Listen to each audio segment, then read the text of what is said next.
Hey everyone, interesting court decision just dropped, highlighting what we here at Fausone Grysko have been preaching to clients for decades. That is that you have to read your contracts and legal documents. I know it sounds silly, folks, but there are so many people out there that are not reading contracts, not reading legal documents, not reading terms and conditions. Well, I'm here to tell you, folks, the court is not going to let you plead ignorance. So let's go ahead and get into this case. And the case is Dillard versus Canal Street Brewing Company. Where the plaintiff Dillard sued her former employer, which is Canal Street Brewing, better known as Founders Brewing Company. And Founders said, well, wait a minute, you can't sue us because we have an arbitration agreement that's in place for our employees. So you have to bring your claim in arbitration, not in court.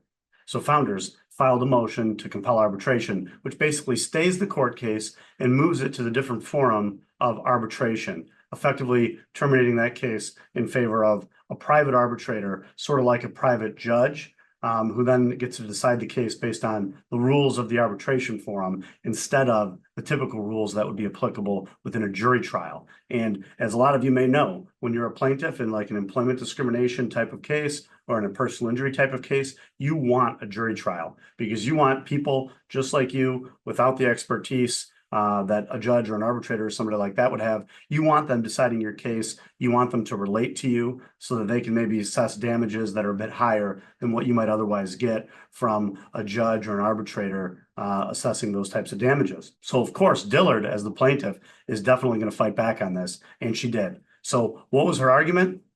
So although Dillard agreed that when she began her employment with Founders, she did click to sign a bunch of documents. However, when it came to the arbitration agreement, Dillard claims that the screen was blank. There was no document there. So consequently, when she clicked the button to sign the document, she could not have possibly agreed to arbitration because the document was blank.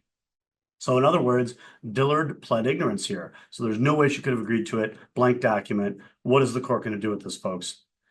You guessed it. The court's not going to buy that argument. They said that not only was that testimony completely unbelievable, but also that Dillard had an affirmative duty to read the documents and to understand the documents before signing them. So even if portions of the documents were blank or illegible or otherwise unreadable, it was still her responsibility then to bring that to somebody's attention at Founders and say, hey, I can't read this document, or I don't understand this document, or something like this prior to actually signing that document.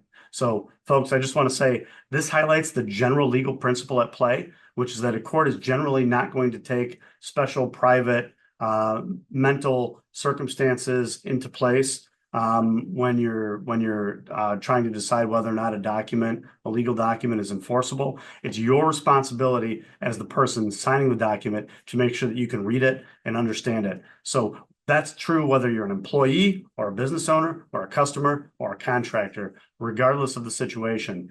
The fact that you didn't understand the document or that there was some circumstance specific just to your situation that prevented you from being able to read and understand it, court's not going to buy that, not going to let you plead ignorance. And at Fausone & Grysko, we've been serving businesses, families, and communities for 30 years. So give one of our business attorneys a call or check us out on the web at www.thefgfirm.law.